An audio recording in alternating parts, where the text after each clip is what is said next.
On ne veut pas qu'on me voie. Donc, pendant que je suis, avant même qu'on me mette au cachot, je vois une première publication sur Facebook. Il y a un jeune qui met, ça va chauffer, il y a une fille qui doit aller des tontines. Il ne dit pas ça bien, mais comme il y a des gens déjà qui savaient un peu, d'autres disaient, c'est qui la bio? Ah, on dirait c'est gâté. Jusqu'à ça explose, c'est gâté. Tout le monde dit que je suis en ce moment à la police et que c'est chaud. Je dois des millions. Tout le monde dit pour lui. Et tu avais accès à ton téléphone? Au début, oui. J'avais accès à mon téléphone quand j'étais dans le bureau d'abord, quand je ne savais pas que j'allais dormir là-bas. Mais avant qu'on m'en fait, ils ont pris mon téléphone. Mais ils m'ont dit de ne pas interagir sur les réseaux. Mais je me cachais pour faire 2-3 commentaires, comme s'il n'y avait rien. On ne parlait pas de moi et tout, parce que j'étais stressée à mort. Et donc, je dors là. Je me réveille le matin, rebelote dans le bureau. On me fait passer toute une journée encore. Il dit, mais ils ont retiré l'appel, laissez-moi partir à la maison de mardi. J'ai dormi là-bas mardi soir, mercredi soir, jeudi soir. Et c'est vendredi matin qu'on est allé chez le procureur. J'ai dormi 3 nuits sur le carreau dur là. 3 nuits, sans me laver, sans rien. Bon, le premier jour, Zagwa m'a fait envoyer du KFC là-bas. Un gros saut comme ça. Je trouvais ça un peu... J'étais tellement stressée et puis j'étais en même temps frustrée. J'avais honte. En tout cas, j'avais plein d'émotions qui me venaient en tête. Donc, j'avais pas envie de manger sa nourriture. Il a envoyé Ibrahim Zigui me donner à manger. Il dit, non, tu vas m'enfermer, venir me donner à manger. On prend tes poulets, tu vas partir. Il dit, non, il faut le laisser. Il se soucie de toi et tout ça. Tu n'as pas fait le boulot, tu dois aux gens. Donc, fais pas comme si tu fais pitié. Il dit, c'est vrai. Mais j'avais pas faim, j'ai pas mangé. Donc, le lendemain, c'est ma petite soeur, Becky, qui venait m'assister. Elle restait avec moi jusqu'à 19h, 20h. Elle s'en va à la maison. Et tout ça. J'ai pas droit à mon téléphone. Et je sais pas comment les gens le prennent. Et je vois que, je sais pas ce qui se passe. Mais quand je reviens le matin, le gars me donne un peu mon téléphone. 5 minutes, 10 minutes. Et je vois que c'est la protéo sur les réseaux sociaux. Les panels. On m'insulte. On fait ressortir mes vidéos où je disais que nanani, où je roule dans voiture, où je suis dans bateau, que oh, elle a volé l'argent. J'ai dit, oh my God, je pense à mes enfants. Il dit, mais quelle humiliation pour ma famille, quelle humiliation pour mes amis. Tout le monde, j'ai dit, les gens n'en revenaient pas. Personne ne savait que je vivais ça. On était qu'un petit, que la seule amie qui savait que je vivais ça, c'était Maureen. Personne d'autre de ces hommes, tout le monde était un peu déçu. Mais pourquoi tu ne m'as pas dit? Pourquoi tu ne m'as pas dit? Il dit, vous me connaissez, moi je n'aime pas montrer mes émotions et tout ça. Donc tu vivais ça, puis vous faisais rire, les gens commençaient à dire, hey, laissez. Ah, comment tu en es arrivé là?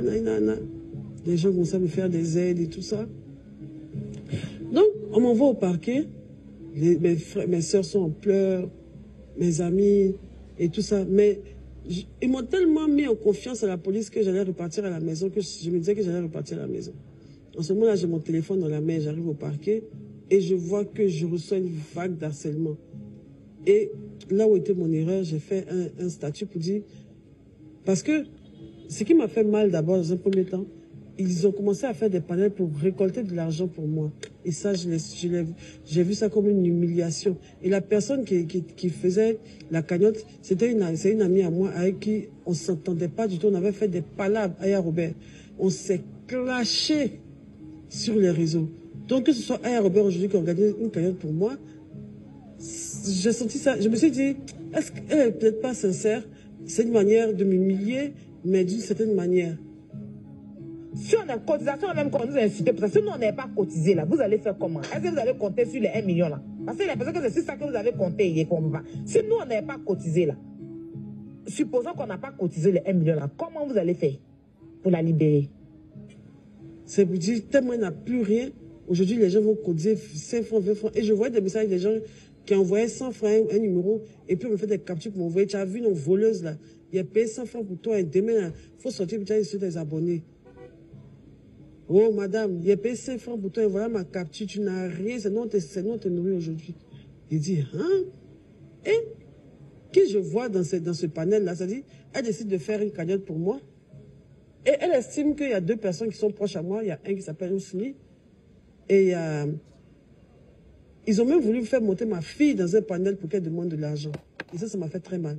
Ils ont pris Aurélie Fatiga, qui est une petite sœur à moi, sur ce truc. sur TikTok et Ousmi. Pourtant, ce sont des gens... Ousmi, peut-être j'étais un peu plus proche de lui, mais Aurélie, c'est pas quelqu'un à qui je suis vraiment proche. C'est-à-dire, le fait que j'ai un problème grand comme ça et que les deux représentants à moi, quand on juge pour venir demander l'argent aux gens, ce sont ces deux personnes-là. Pourquoi? J'ai de la famille quand même, un peu quand même. Vous pouvez appeler des personnes plus proches à moi, pour aller, mais ce n'est pas eux là, vous allez prendre pour aller demander l'argent. J'ai rien contre eux, hein. Mais ça me fait vraiment mal. Parce que même quand je prenais mon téléphone, eux, ils savaient que j'avais un problème, mais ni Ousmi, ni Aurélie ne m'a déjà écrit pour dire, ah, ma grande, j'ai appris que tu as un souci, là, nana. J'ouvre le message, c'est vierge, mais sur les réseaux, ils demandent l'argent pour moi. C'est comme si, j'ai vu ça comme si, c'est de l'hypocrisie, en fait. Tu peux pas, on te dit que j'ai un problème comme ça, et c'est sur les réseaux, tu vas pleurer. Tu pleures quoi? Tu pleures qui? Moi-même, je suis dans le problème, tu m'as même pas écrit un message. Même si tu penses que j'ai plus mon téléphone, au moins, voir un message de vous en attente, mais rien. Ils m'ont jamais écrit, mais ils sont dans les panels en train de pleurer. Oui, donnez l'argent à ma bio. J'ai vu ça comme s'ils s'étaient associés pour m'humilier, en fait. Ils m'ont énervé. Donc, je leur ai en voulu pour ça. Et l'argent, je voulais pas. Donc, j'ai dit que je veux pas l'argent. Donc, le Ousmi en question, là, il s'est donné de l'histoire. Il dit que lui, mais plus sa bouche, il dit nana et tout ça. Et il va donner. Il donne l'argent à Priva. Priva qui prend le relais. Priva me dit, Yélène, tu as besoin de cet argent. Tu as besoin de ça. Faut pas regarder tout ça. Il dit, non, je veux pas. Je sais que je vais m'en sortir d'ici. Il connaît les Ivoiriens. Si j'ai pris leur argent, là, ils vont m'insulter. Et puis, Aya Robert, là, je sais pas trop comment, je sais pas ce qui est dans sa tête. Donc, je sais pas. Attendons d'abord, laisse cela. Et c'est-à-dire qu'à chaque fois que quelque chose se dit entre nous, bien au paquet, ça va sur les panels. Elle dit, elle veut pas ton argent. Ah, on se dit qu'elle veut pas ton argent. Ok, comme c'est comme ça. Elle parle ici, elle parle là-bas. Et le débat, maintenant, ça suscite des débats sur différents panels. Et ce qui m'a fait mal, c'est que Zagba s'est prêté au jeu.